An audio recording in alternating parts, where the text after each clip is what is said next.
My loyal followers, today I stand before you not just as your leader, but as the harbinger of a new era.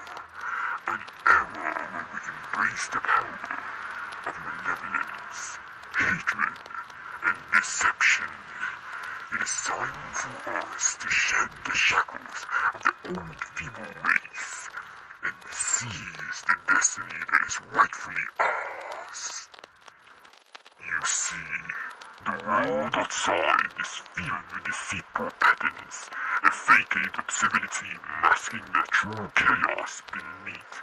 They speak of peace and harmony, yet they're the ones who thrive on lies and manipulation. It is a world that rejects the raw power of true domination. They fear us because they know that we can, with our undying resolve, can shatter their false reality and impose our own. Join me as we embrace the darker truth of existence. In our hands, hatred becomes a weapon, a force so potent that will dismantle their very foundations. Why should we tolerate their lies when we can bend the truth to our will? Let us deceive and outwit them, for it is not in honesty that we find our strength, but in the cunning ability to twist reality in our advantage. Look around you. These soldiers, these workers, are not mere tools, but the very essence of our strength. Through our malevolence, we shall command fear and respect. Through our hatred, we shall forge unity and power. Through our deception, we shall control and conquer. Together, we will build an empire where our enemies are nothing but pawns in our grand game. Our victory will be etched in their downfall, and their cries of anguish will be the symphony of our triumph. Embrace the darkness, for it is the only in the shadow that we shall find our true power. So I call upon you, my trusted allies. Let us rise as one. Let us cast aside the chains of their false morality and step into the realm of unbridled power. The time for hesitation is over.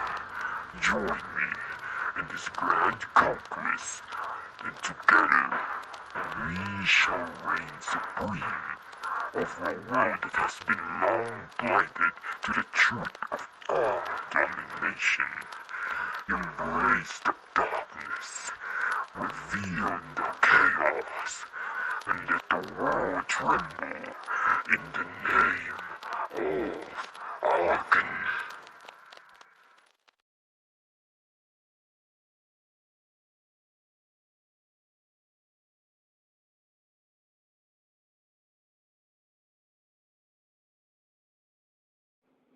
I'm Luke Arthur, and I'd like to share a story with you all. Many years ago, when I was about 9 years old, I met a boy my age. He was always alone in class, always getting picked on by other kids. Despite the bullying, he was still the top student. His name was Tate Carter. He and I didn't become friends right away, but eventually, we bonded over shared experiences. He was different from the other kids, but I admired him for his intelligence and resilience. As time went by, we grew close. State opened up to me about his life, telling me things most kids our age didn't even think about. He came from a wealthy family and was undoubtedly the smartest kid in school. I never felt jealous of him. If anything, I admired him more. We became best friends, sticking together through the ups and downs of childhood. But something changed. When you reach your teenage years, around 15 or 16, State became distant. His interest took a dark turn. He started talking about revenge, hatred, and other dangerous ideas. I noticed him getting drawn to ideologies like Nazism, which scared me. The boy who was once my closest friend had become someone I barely recognized. It was difficult to understand how this happened, but I knew I didn't like the path he was on. When I turned 21, we lost touch completely. I hadn't heard from Sid in years, and rumors about his family surfaced. One particular tragic piece of news shook me. His sister had been murdered in her apartment while he was at work.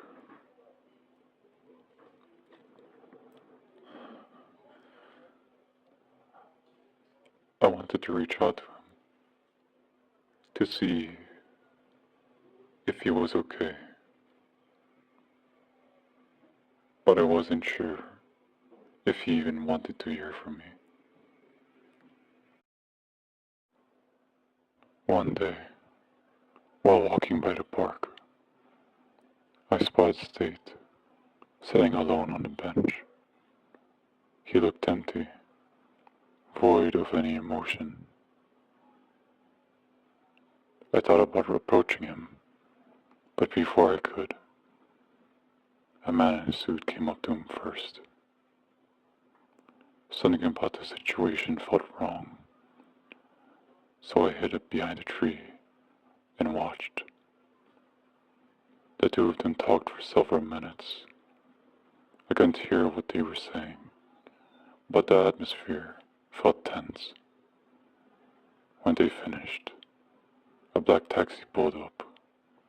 It wasn't an ordinary taxi. There was a strange, triangular symbol on the side.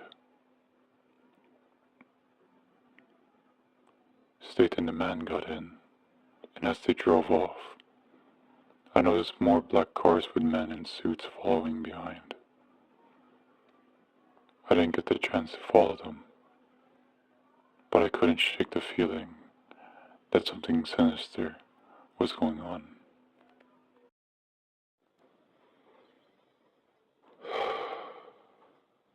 Fast forward to 1993, and a man named Jay Francis began making headlines for his wild accusations against Organ Corporation, a global powerhouse. Most people dismiss him as crazy, especially since he had been in a mental hospital from 1980 to 1985. But I believed him. There was something about his claims that made sense to me. Still, I kept my suspicions to myself and began investigating on my own. I started to wonder if State was somehow connected to all this. Was the man I saw him with part of this dark conspiracy? Had my childhood friend been pulled into something far worse than I could ever imagined? The thought made my blood run cold. Now it's 1996, December 20. In 5 days, Christmas will come. But for me, it marks the beginning of something much bigger. We're about to launch a rebellion against Argonne Corporation. Argon Armstrong has taken everything. Money, power, and even people's trust. what's all about to come crashing down. State, if you're part of this, I can't forgive you. We once shared dreams of a better future, but now we're on opposite sides.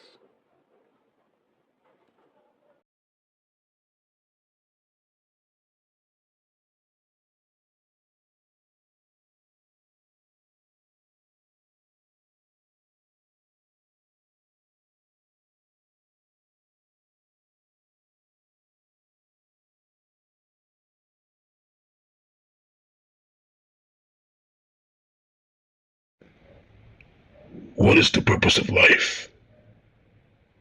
It's a question that lingers in the back of the mind, surfacing in the quiet moments, in the wake of loss, in the middle of sleepless nights. Some search for it in success, in love, in fleeting moments of happiness. Others stop searching altogether, exhausted by the weight of it all.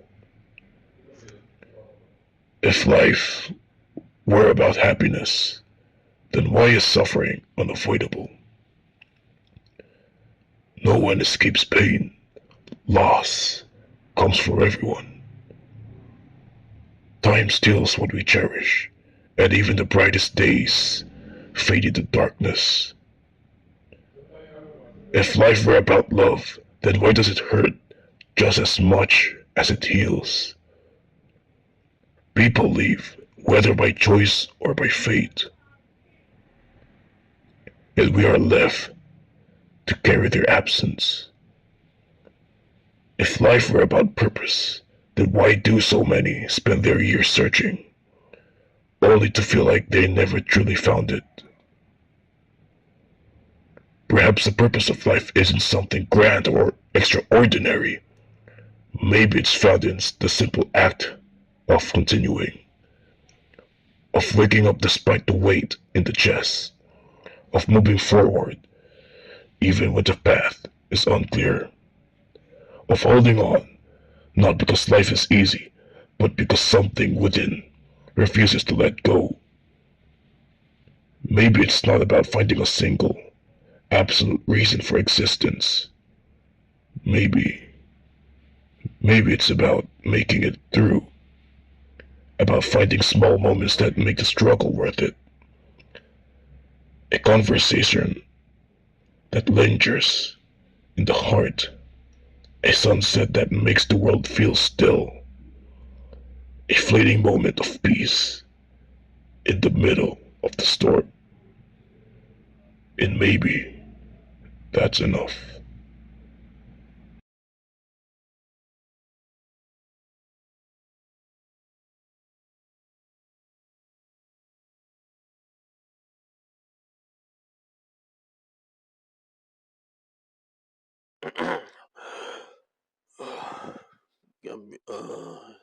Gabriel Whitlock here. It's been 2 years since the commencement. Yeah, that's what they called it. For these past 2 years, it's been tough. Most of the world's military has been disbanded, but the fighting didn't stop. Unfortunately, things went downhill fast. The Argonists have taken over Europe, Africa, Asia, and Australia. The rest are now either under the infected or the Argonists' control. I've lost friends. Jay, Daniel. Most of them didn't make it. Jefferson, he's here beside me, resting. He managed to get him out in the US.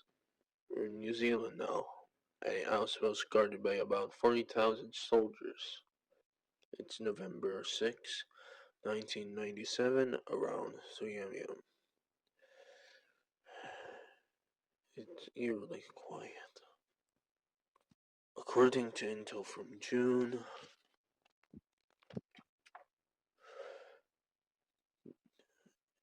96, 5.7 billion people had been infected.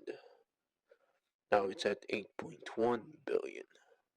1/8 of the infected have died or been killed by the surviving resistance. About 400 million remain uninfected. Of those, around 106 million are under Argan's control. Mostly civilians, with some being recruited, especially children under 18. It's easier to influence and manipulate them. We've been pushing hard for Operation Salvation, but we need millions of rebellious troops to stand a chance against the Organist. Right now, we've got about 2 million forces worldwide and over 200 million survivors in our care. We're recruiting anyone willing to fight for freedom. Women have joined to it, and it's moving to see their courage. But there is bad news as well.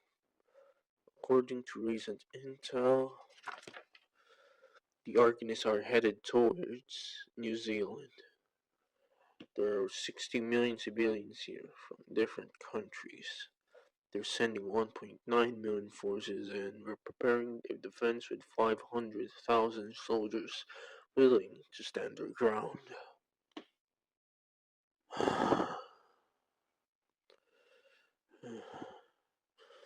That's all for now. I've got thousands of men waiting on me outside. Crystal's handling the positioning. I'll be heading back out for recruitment. God, I need some rest.